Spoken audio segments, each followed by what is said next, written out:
hlboká.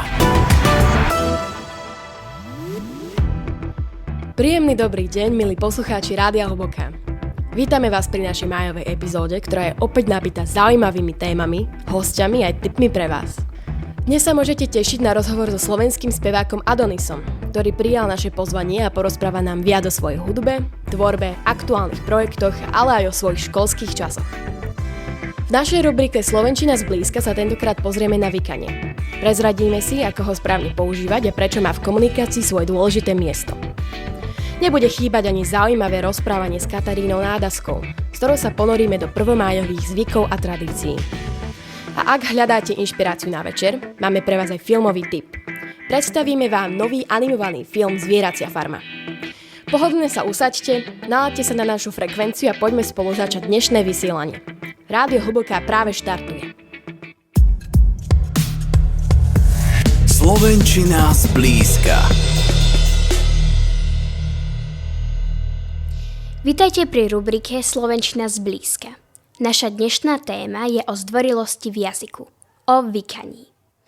Viac nám o tom povie pani učiteľka Beata Kuková.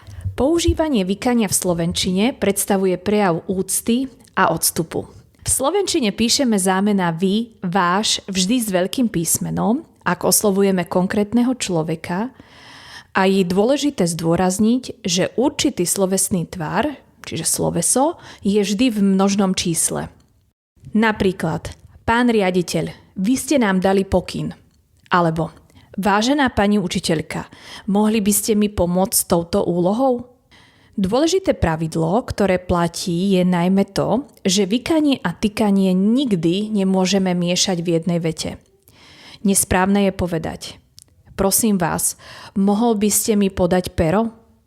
Začali sme vykaním, prosím vás, ale pokračovali sme nesprávnym tykaním. Mohol by ste.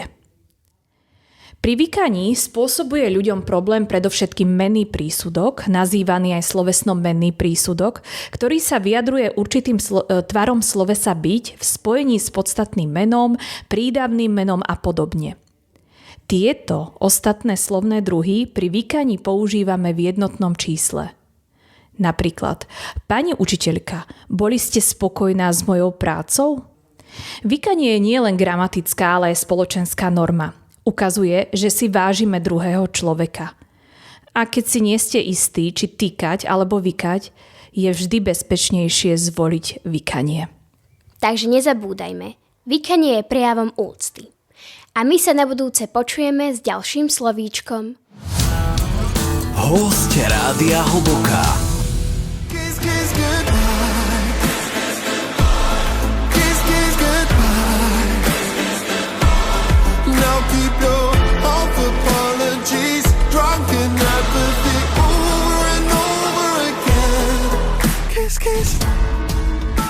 Príjemný deň všetkým poslucháčom Rádia Hlboká.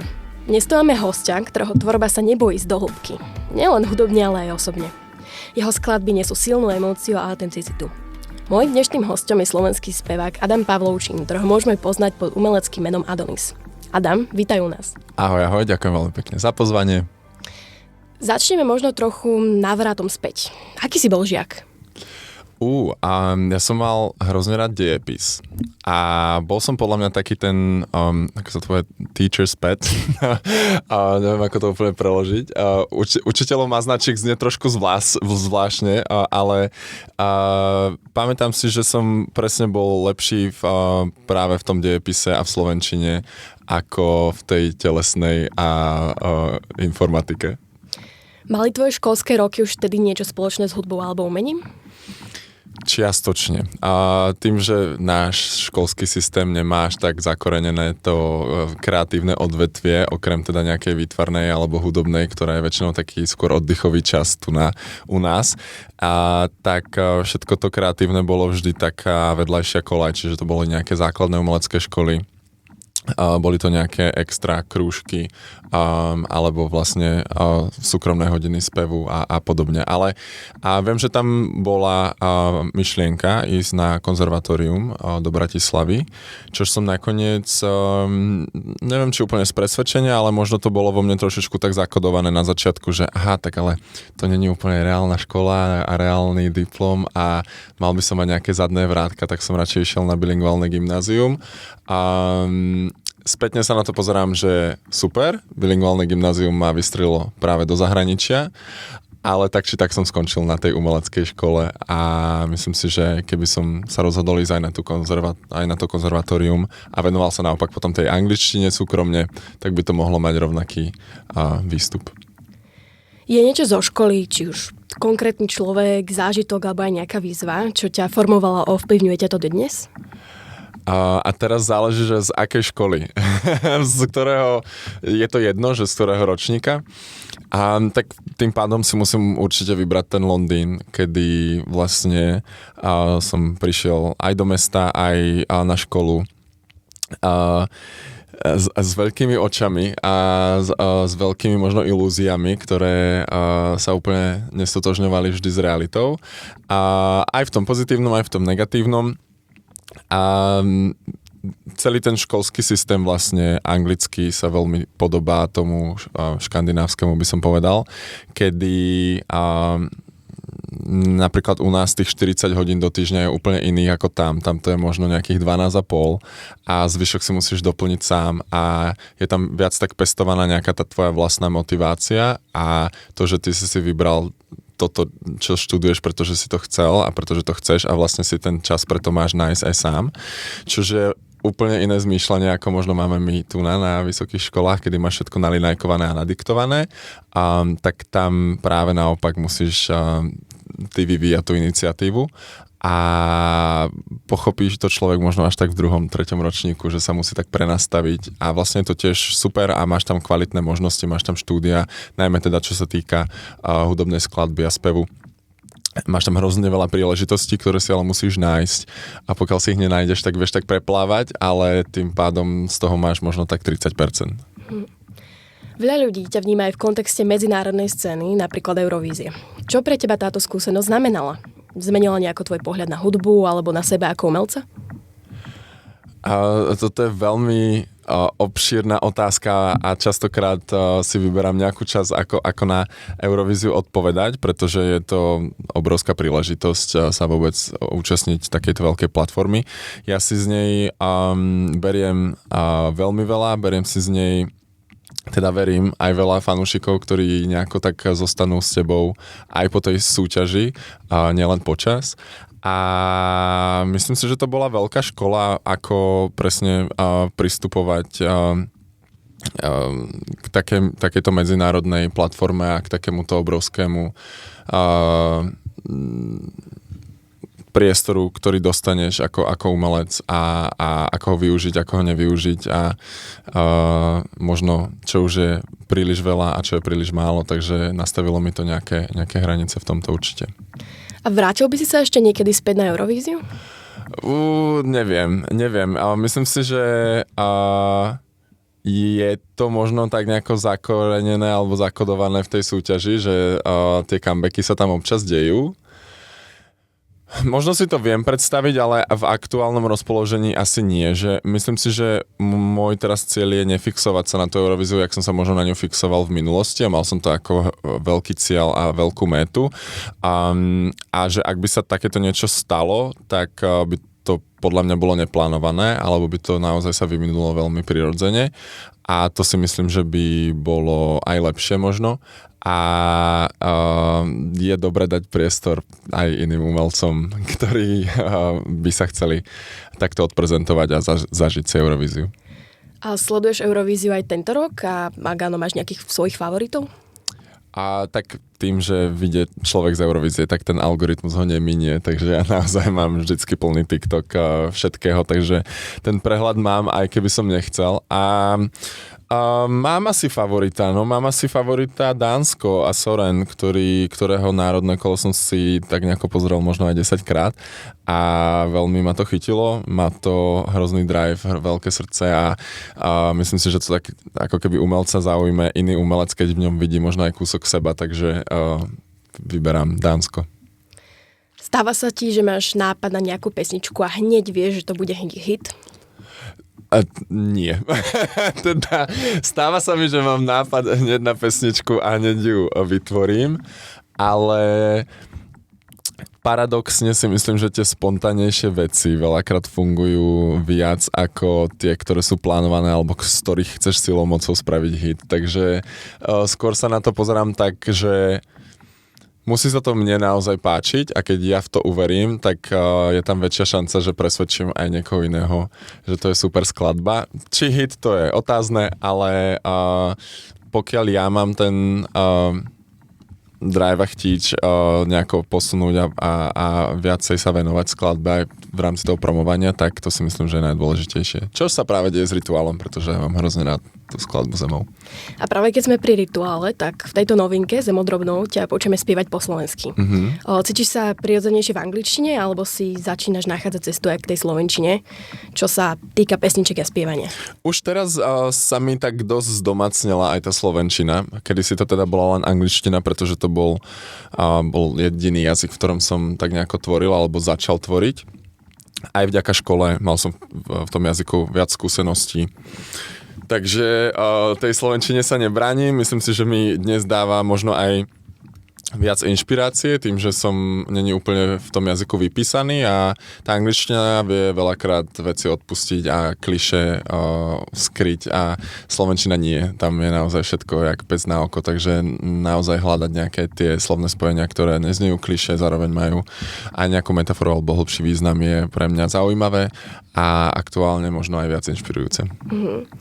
Ale tak určite sa teraz hodíme v tom, že v dnešnej modernej dobe je angličtina veľmi dôležitá.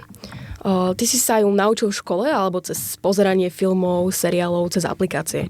Ja som to spomenul, že vlastne aj na popud teda mojich rodičov, ale vlastne tak čiastočne aj ja som išiel na bilingválne gymnázium do Bratislavy, C.S. Lewisa, takže v podstate som mal tú výučbu celkovo v angličtine a tam si myslím, že som nadobudol ten najväčší základ. Samozrejme, keď človek nerozpráva dennodenne, tak to nemáš tak vycibrené a v tom Londýne sa to určite tak nejako posunulo ešte ďalej, pretože tu na síce máš v škole angličtinu a všetko po anglicky, ale prídeš domov alebo s kamarátmi a rozprávaš sa po slovensky. V tom Londýne to tak není, tam musíš non-stop ísť v angličtine, takže tam sa určite človek posunie ešte ďalej, takže určite odporúčam pobyt v zahraničí, pokiaľ chce človek ešte sa viacej zdokonaliť v určitom jazyku. A máš pre nás aj nejaké také iné tipy, ako si tento nejaký proces učenia môžeme uľahčiť, alebo ako sa na angličtinu môžeme naučiť? Ja si myslím, že to sa akože hovorilo, alebo som to nejako zachytil a myslím si, že to fakt funguje, že hrozne dobrý seriál na angličtinu sú Priatelia. Neviem, koľko je v tom pravdy, ale že veľa ľudí mi hovorilo, že sa naučili fakt, že dobré nejaké jazykové spojenia a slovné spojenia práve pozeraním, že ten seriál nepozeráte po anglicky so slovenskými titulkami, ale po anglicky naozaj s anglickými titulkami, takže to človek automaticky hneď aj číta. Takže ak nejaký takýto, že viacej fun prístup, tak asi to pozeranie seriálov môže byť tiež. Ak by si nebol spevák a mal by si vybrať nejakú inú profesiu mimo hudby, aká by bola? Mám dve, pretože tú otázku dostávam, už som sa zamyslel. Asi by ma bavil interiérový dizajn alebo celková architektúra. A keby mám ísť úplne preč od tej kreatívy, tak by som možno si otvoril surferskú školu niekde na pláži. A vieš si predstaviť, že by si bol aj učiteľ? Alebo akože toto ťa vôbec neláka? Ja som učil spev tesne pred Superstar. Vlastne ako som skončil školu v Londýne, tak tam som začal a potom sa tomu ešte venoval možno nejaký rok v Prahe. A veľmi ma to bavilo. Učil som teda spev a bola to aj nejaká moja presne denná rutina, denný tréning práve s tými žiakmi. Takže myslím si, že nejaký pedagogický sklon tam rozhodne je. Viem si predstaviť v budúcnosti sa opäť k tomu vrátiť čiastočne. Ale neviem, či by som bol kvalifikovaný v iných predmetoch. A keby si sa mohol prihovoriť svojmu mladšiemu ja nejakým takým spôsobom aj našim žiakom, čo by si mu odkázal? Ja sa cítim ako RuPaul's Drag Race, keď tam dávajú tie fotky mladších ja. Čo by som im odkázal? Asi nerobiť úplne veľkú hlavu z neúspechov alebo z nejakých možno horších výsledkov, pokiaľ samozrejme je tam nejaká snaha z ich strany ako keby niečo zmeniť alebo sa niekam ďalej posunúť. Pretože vždy sme raz hore, vždy sme raz dole a je to hrozne prirodzený vývoj, že naozaj dá sa vyrásť iba z nejakej skúsenosti alebo z nejakého aj prepadu možno, takže veľakrát si pamätám, že som sa ja možno trápil, keď som mal nejakú zlú známku alebo mi nevyšiel nejaký recital na klavíri a podobne a to sú práve tie momenty, kedy si človek povie, že OK, toto mi nevyšlo, už to môže byť len lepšie a môžem už len z tohoto výrásť, takže asi takto. A ešte na záver, tak trochu aj k tej hudbe. Aké novinky chystáš? Dočkame sa nového albumu alebo turné? A dokončujem slovenské album, ktoré bolo už tak nejako rozpísané pred Eurovíziou a dostalo chvíľku pauzu a teraz sa k nemu vraciam naspäť. Chcel by som ho určite vydať ešte tento rok a postupne teda dávam von single. Prvý bol Rituál a hneď po ňom bude pokračovať Generátor slov a potom už by som chcel celý ten album možno s nejakým focus trackom. Takže toto je taký môj hlavný zámer tento rok a čo sa týka koncertov, tak rozhodne plánujem presne na jesen, zimu šnúru aj po Československu. Adam, ďakujeme, že si našiel čas a bol dnes s nami v Rádiu Hlboká. Držíme ti palce v tvojej ďalšej tvorbe a tešíme sa, čo prinesieš najbližšie. Ďakujem aj ja veľmi pekne za príjemný rozhovor. Chcem byť tvojim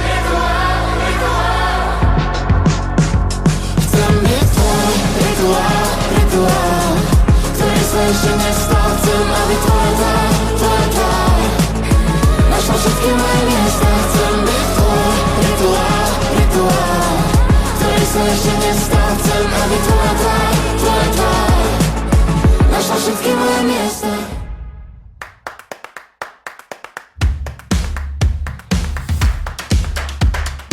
Filmový tip.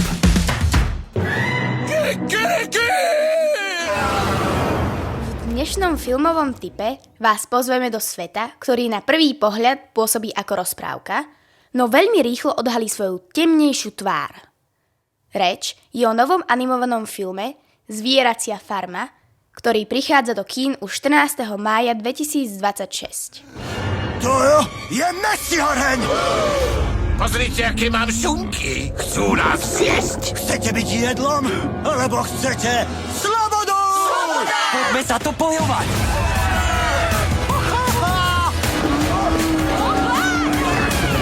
Sme slobodní! Film Zvieracia farma spracováva klasický satirický príbeh Georgea Orwella o revolúcii na poľnohospodárskej farme, kde sa zvieratá vzbúria, vyženú všetkých ľudí a ďalej ju vedú sami. Sen o rovnosti sa však postupne mení na nemilosrdnú tyraniu. Ja chcem tú farmu. Presťahujeme sa do domu, aby ľudia vedeli, že tu vládneme. Čoskoro sa stanete mojimi najlepšími priateľmi. Prasce a ľudia spolupracujú. To je pekná vízia. To je skvelá vízia. Čo je to vízia? Asi druh morských plodov. Ak hľadáte animovaný film, ktorý vás nielen zabaví, ale aj prinúti zamyslieť sa, Zvieracia farma môže byť presne tým pravým typom. Film oslovuje nielen mladšie publikum ako silný animovaný príbeh, ale zároveň ponúka dospelým divákom naliehavé a aktuálne spoločenské posolstvo. Deti, toto radšej doma neskúšajte. Zvieracia farma. Príbeh s ponaučením. So slovenským dabingom v kinách od 14. mája. Príbehy zvykov s Katarínou Nádaskou. Dobrý deň, zdravím všetkých poslucháčov Rádia Hlboká. Máme v našom štúdiu opäť pani Katarínu Nadasku a keďže my sme sa venovali každému sviatku nejak individuálne, rozmýšľali sme, čo by sme vedeli povedať k máju, k mesiacu máj, je to lásky čas. Či by sa našli nejaké tradície v našej minulosti aj k tomuto mesiacu? Ja myslím, že určite áno a možno už naši poslucháči, vaši študenti, žiaci ani nevedia, že čo je to stávanie májov. Hoď sa táto tradícia trošku udržala aj v mestách, že stávajú také máje niekde na námestiach pred miestnymi úradmi alebo pred nejakým kultúrnym domom, ale zase je to už tradícia, ktorá je taká posunutá. O čom vlastne išlo? Pôvod tej tradície je nádherný, veľmi pekný a súvisí presne s tou láskou, pretože v noci z 31. apríla na 1. mája mládenci chodili kedysi po dedine, bol to hlavne teda taký vidiecký zvyk, ale sem tam sa udržal napríklad aj v Prešporku v staršom období a každé slobodné dievča, to sa patrilo, aby dostalo pred svoj dom postavenú tzv. Májku alebo máj. A tie máje neboli také obrovitánske ako dnes, lebo to by tí mladenci nestihli, oni si museli ich aj tak predpripraviť, že boli to také menšie stromy. Ale tu bola ešte taká zaujímavosť, že každá dievčina mala teda od tých mládencov dostať taký maj. Ale mládenec, ak sa mu páčila nejaká dievčina, tak oni kedysi, tí naši predkovia, nekomunikovali cez sociálne siete a nemali mobilné telefóny a tak ďalej. Tak ani napriamo sa tak nehovorilo, že no, Anička, sa mi tak páčiš, by som s tebou chcel chodiť, hej. Jožko to takto nikdy nepovedal, ale naši predkovia sa veľa rozprávali v symboloch. Symbolika pre nich bola pomerne bežná, jasná reč, dobre čitateľná, ale pre nás už nie, lebo my tie symboly už celkom nepoznáme. Ale to stávanie májov bol napríklad taký symbol, že keď sa niekomu mládencovi páčila dievčina, tak on sa rozhodol, že jej postaví aj taký personálny máj, hej? Čiže postavil jej máj on sám, hej? Bez tých kamarátov, mládencov, mohol ho pekne odkvoriť, bol to teda strom, u nás na západnom Slovensku sú dominantné hlavne listnaté stromy, takže tak sa dohodli vždy s horárom z tých mestských lesov a mohol u neho pekne ho ten mládenec osekal, aby bola taká žrtka a hore zostal taký venček alebo taký chuchvalček z tých konárikov. No a niekedy sa stalo, že dievčina, samozrejme žiadne dievča nespalo počas tej noci, ale pozeralo spoza záclony, že koľky mládenci a koľko májov bude mať. A niekedy sa stalo, že tá dievčina mala 10-15 nápadníkov a mala ráno 10-15 májov. Potom si mohla vybrať ona, že teda ktorému dá prednosť. Čiže, aby som to tak zhrnula, máj, postavenie toho stromčeka, ktorý sa nazýval máj. Keby sme išli zase na východné Slovensko, tam dominujú, povedzme, alebo na severe Slovenska ihličnaté stromy, tak aj sem tam mohli byť, ale vždy sa dávala prednosť tým listnatým stromom. Čiže sa osekala ten peň, aby bol taký čo najrovnejší. V niektorých regiónoch, napríklad aj na Hornej Nitre v minulosti, ale to v 19. storočí tí mladenci robili, že odkvorovali ten peň a potom ho ešte dokonca do ňoho vypalovali ornamenty. To bolo veľmi prácne, že oni to celý mesiac apríl museli chystať, aby to stihli. No ale podstata bola teda, že máj, postavenie toho mája je prejavom úcty a keď ho postaví mládenec dievčine, tak je to aj symbol prejav lásky, že mám o teba záujem, mám ťa rád. Keď to postaví skupina mládencov, lebo tí slobodní mládenci chodievali v skupinách a cez noc postavili každej dievčine. Čiže napríklad aj také, ktorá nebola zadaná, ešte nemala nejakého mládenca vybratého, alebo on nemal ju vybratú, tak každá slobodná dievčina mala takýto máj dostať. Ale okrem toho mládenci, ktorí mali záujem o nejaké dievča, tak jej okrem toho spoločného mája postavili ešte personálny máj. Hej. Čiže, takže takto hovorím, že toto bol taký nádherný zvyk a mal aj takú druhú stránku, keď sa dievča, napríklad si viete, že v zime boli rôzne tanečné zábavy v obecnom dome, alebo niekedy ešte neboli kultúrne domy, alebo boli také obecné krčmy. A tam sa vždy v sobotu robila zábava celú zimu. Potom v máji začali majálesy, tanečné zábavy už vonku, v júni lesy.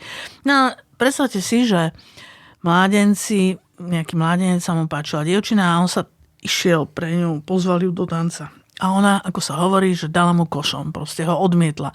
A keď to urobila viackrát, to už bola taká urážka, poníženie toho mládenca, tak on jej to vrátil teraz pri tom stavaní mája a postavil jej suchý jalovec, hej, teda takú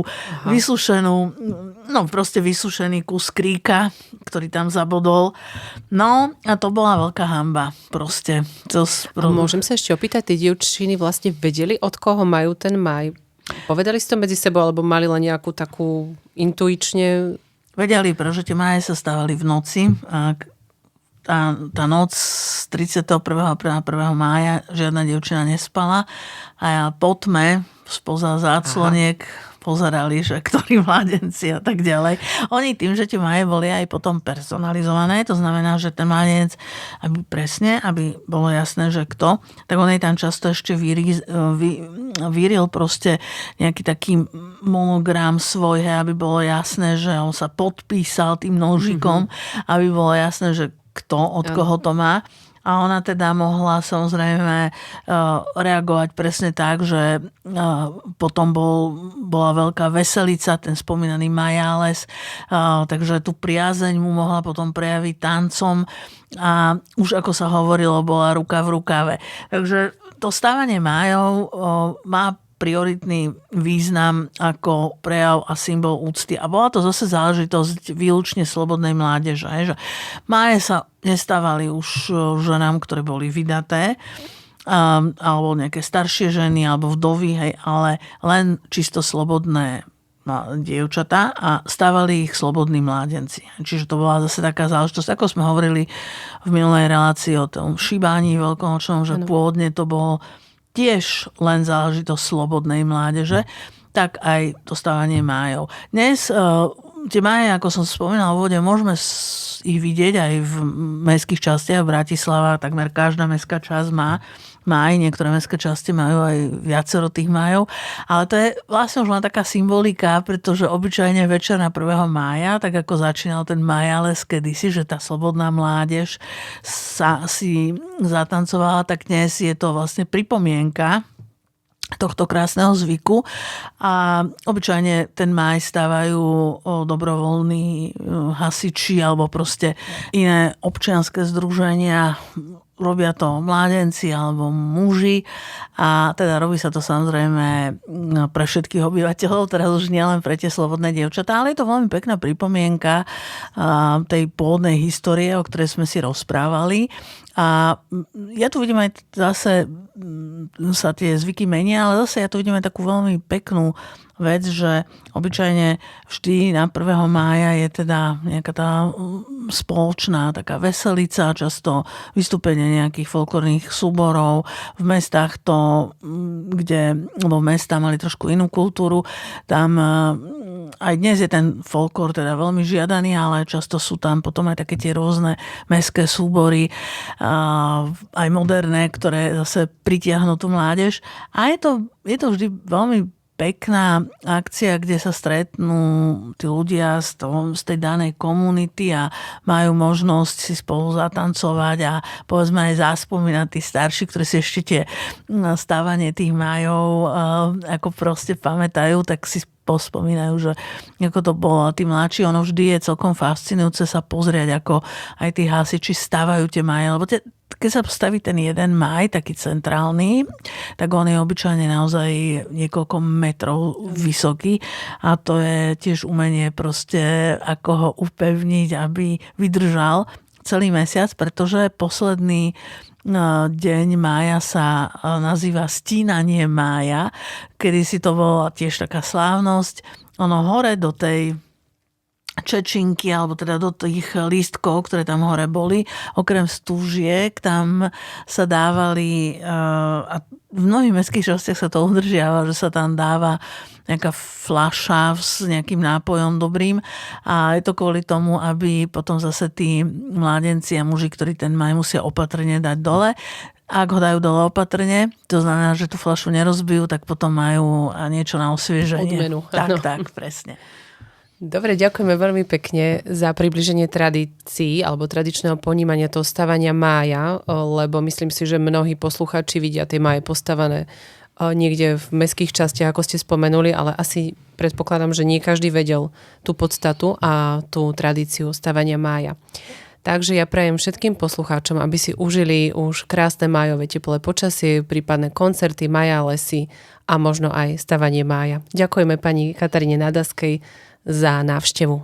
A ďakujem ja veľmi pekne za pozvanie. No a ešte do konca roka sa snáď raz stretneme a niečo pekné si spolu povieme. Určite, tešíme sa na vás. Milí poslucháči, sme radi, že ste s nami strávili čas na vlnách Rádia Hlboká. Ak sa vám naše vysielanie páčilo, budeme veľmi radi, ak ho posuniete ďalej. Zdieľajte ho so svojimi priateľmi, rodinou či spolužiakmi. Vaša podpora nás posúva vpred a motivuje prinášať vám stále nový a zaujímavý obsah. Ďakujeme, že ste boli s nami, prajeme vám ešte krásny deň a tešíme sa na vás opäť na budúce. Do počutia.